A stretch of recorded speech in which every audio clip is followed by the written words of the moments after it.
आप मुस्लिम नहीं हैं? मैं तो कलाशी हूँ। छुट्टियाँ आपने की हुई है, ये भी कोई ट्रेडिशन का हिस्सा है? जी, हमारा कल्चर है इसलिए। यह है पाकिस्तान और अफगानिस्तान के बॉर्डर पर स्थित हिंदू कुश की पहाड़ियां और इसी के घाटी में रहते हैं दुनिया के सबसे रहस्यमयी और खूबसूरत लोग। नाम है कलश जनजाति। कलश जनजाति के लोग मुस्लिमों से घिरे होने के बावजूद आज भी प्राचीन वैदिक धर्म को मानते हैं। आसपास में सिर्फ मुस्लिम आबादी होने के कारण उधर के मुसलमान कलश लोगों को हिंदू कुश के अंतिम काफिर या ऋग्वैदिक काफिर कहते हैं। 100 साल पहले इनकी जनसंख्या 1 लाख से भी ऊपर थी, लेकिन आखिर क्या कारण है कि इनकी आबादी घटती ही जा रही है और अब घटकर मात्र 4000 के करीब रह गई है।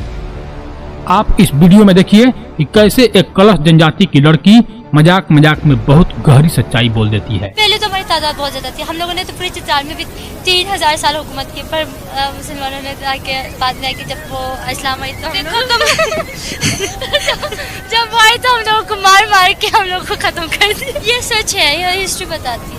मैं इस वीडियो में बताऊंगा कि आखिर कलश ट्राइब्स असल में किस धर्म को मानते हैं, किसकी पूजा करते हैं और किसके वंशज हैं। इसके साथ ही मैं इस जनजाति के बारे में बहुत सारे ऐसे रहस्यमयी बातें भी बताऊंगा जिसे सुनकर आप दंग रह जाएंगे। कृपया अंत तक बने रहिए। कलश लोग पाकिस्तान के चित्राल जिले में रहते हैं। यह क्षेत्र पाकिस्तान और अफगानिस्तान के बॉर्डर के नजदीक है। इनकी संस्कृति इनके आसपास रहने वालों से बहुत अलग है एवं बहुत पुरानी कही जाती है। असल में कलश लोगों की नस्ल के दूसरे लोग अफगानिस्तान के नूरिस्तान में भी रहते हैं। नूरिस्तान में रहने वाले ये लोग पहले पाकिस्तान की कलश घाटी में रहने वालों की तरह ही वैदिक धर्म को मानते थे, लेकिन बाद में उनसे जबरदस्ती इस्लाम स्वीकार करवाया गया। 1890 में अब्दुल रहमान खान नाम के एक आक्रांता ने इस क्षेत्र पर हमला करके यहाँ के लोगों को इस्लाम स्वीकार करने पर मजबूर कर दिया था। उसने यहाँ के लोगों को मुसलमान बनाने के बाद इस जगह का नाम नूरिस्तान रख दिया। नूरिस्तान में रहने वाले ये मुसलमान वैदिक धर्म को मानते थे। इसका प्रमाण यह है कि इस इलाके को पहले काफिरिस्तान कहा जाता था। काफिरिस्तान मतलब जहां गैर मुस्लिम रहते हों। आज भी स्थानीय लोग इस इलाके को काफिरिस्तान ही कहते हैं। लेकिन आप सोच रहे होंगे कि काफिरिस्तान के लोग जब मुस्लिम बन गए तो कलश घाटी के लोग कैसे बचे रह गए। आपको बता दें कि कलश घाटी जो कि अभी पाकिस्तान में है, उस समय ब्रिटिश इंडिया में आती थी एवं अफगानिस्तान से बाहर थी। इसलिए इस्लामिक आक्रांता अब्दुल रहमान कलश घाटी में रहने वालों को मुस्लिम नहीं बना सका। आप सबको पता है कि हजारों साल पहले समग्र संसार सनातन धर्म को मानता था, लेकिन आने वाले समय में कट्टर विचारधाराएं बढ़ती गई और नए नए मजहबों का उदय हुआ। कभी एक समय पूर्वी अफगानिस्तान से लेकर कश्मीर तक फैले इस वैदिक संस्कृति का आज इन इलाकों में नामो निशान भी नहीं है।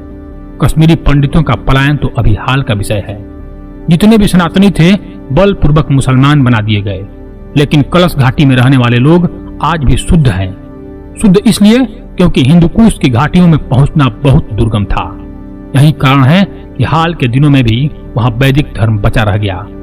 लेकिन जैसे जैसे आधुनिकता बढ़ रहा है, वैसे वैसे इस पवित्र जनजाति पर इस्लामीकरण का खतरा बढ़ते ही जा रहा है। कलश जनजाति प्राचीन हिंदू धर्म के एक रूप का पालन करती है जो विभिन्न देवताओं और आत्माओं को पूजते हैं। यूनेस्को ने उन्हें 2018 में एक अमूर्त सांस्कृतिक विरासत के रूप में शामिल किया था। वे भारी मुस्लिम पड़ोसियों से घिरे क्षेत्र के एकमात्र बहुदेववादी जनजाति हैं। इसी कारण ये अपने साथ पारंपरिक हथियारों के अलावा अपनी सुरक्षा के लिए अत्याधुनिक हथियार भी रखते हैं। कलश घाटी हिंदू कुश के विशाल पहाड़ों द्वारा संरक्षित है, इसलिए वे इतने लंबे समय तक बाहरी दुनिया से कटे हुए थे। ऐतिहासिक रूप से कलश लोग 24,000 वर्षों से अधिक समय तक इन घाटियों पर हावी रहे हैं। हालांकि गंभीर धमकियों और उत्पीड़न का सामना करने के बावजूद वे अपने जीवन का भरपूर जश्न मनाते हैं। त्योहारों के दौरान कलश महिलाएं और पुरुष एक साथ नृत्य करते हैं और गाते हैं। उनके त्योहारों के समय कोई भी लड़की किसी भी लड़के से अपने प्यार का इजहार कर सकती है। इनमें शादी का अनोखा रिवाज है, या कहें कि शादी को लेकर खुलापन है। इस समुदाय में चौमास त्योहार के दौरान लड़की जिस लड़के से पसंद करती है उसके साथ चली जाती है। वो लड़के के घर जितने दिन चाहे रह सकती है, उसके बाद अपने घर लौट आती है। इसके बाद मान लिया जाता है कि लड़की उस लड़के के साथ शादी करना चाहती है। इसके बाद दोनों की शादी करा दी जाती है। किसी को भी पसंद करती है और उसके साथ भाग जाए, ये ऐसा नहीं है। ये सिर्फ क्लाशियों में पसंद करके और लव मैरिज करते हैं। ये हमारी एक रस्म है और इस फेस्टिवल के टाइम हम पसंद करते हैं भाग के शादी करना। अगर गैर मुस्लिम होकर या गैर मजहब के साथ वो भाग कर शादी करे वो हमें मुनासिब नहीं लगती, हमें बहुत बुरा लगता है। जब क्लाशी अपने मजहब में क्लाशियों के साथ भाग कर शादी करते हैं तो हमें अच्छा लगता है, वो हमारे कल्चर है। कलाश समुदाय के लोग मिट्टी और लकड़ी से बने घरों में रहते हैं। ये समुदाय देवी देवताओं की पूजा करते हैं। इस समुदाय में बलि देने की परंपरा भी है। कलश समुदाय में किसी के निधन पर शोक मनाने का रिवाज नहीं है। इस समुदाय में किसी की मौत पर उत्सव मनाया जाता है। समुदाय के लोग नाचते गाते हैं और जश्न मनाते हैं। समुदाय का मानना है कि ऊपर वाले की मर्जी से कोई धरती पर आता है, उसकी मर्जी से चला जाता है। इसमें रोने की कोई वजह नहीं है। हिंदू देवता भगवान शिव को कलश जनजाति में महादेव के रूप में जाना जाता है। भगवान इंद्र को इंद्र या वरेंद्र के रूप में जाना जाता है और भगवान यमराज को इमरा के रूप में जाना जाता है। उनका एक प्रचलित त्योहार है चौमोस, जिसमें वे भगवान इंद्र और भगवान शिव का बखान करते हैं। भारत के विभाजन के समय कलश घाटियों में कलश की कुल आबादी लगभग 30,000 आंकी गई थी, लेकिन पाकिस्तान के निर्माण के बाद उनकी संख्या में तेजी से गिरावट आई है। अब चित्राल जिले की इन घाटियों में केवल 3800 कलश रहते हैं।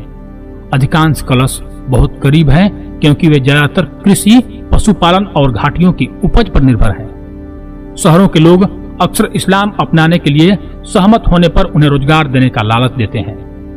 पिछले 2-3 दशकों में सड़कों की सुविधा हो जाने से धर्मांतरण का खतरा भी घाटियों में बढ़ गया है। अब कलश युवकों का जबरन धर्म परिवर्तन बढ़ गया है। नाबालिग कलश लड़कियों का अपहरण किया जाता है और उनकी शादी किसी मुस्लिम व्यक्ति से कर दी जाती है। कलश लोगों का ऋग्वैदिक रीति रिवाज इतने अक्षुण्ण है कि बौद्ध धर्म, जो कभी अफगानिस्तान के निकटवर्ती क्षेत्रों में फैल गया था, फिर भी कभी हिंदू कुश की सुदूर घाटियों में प्रवेश नहीं कर पाया। कलश घाटी के लोग अपनी ऋग्वैदिक परंपराओं और रीति रिवाजों का पालन करते रहे हैं, लेकिन अब मुस्लिम क्षेत्र में एक सूक्ष्म अल्पसंख्यक समुदाय होने के नाते कलश को जीवन के इस्लामिक मानकों के अनुरूप होने के लिए लगातार खतरों का सामना करना पड़ता है।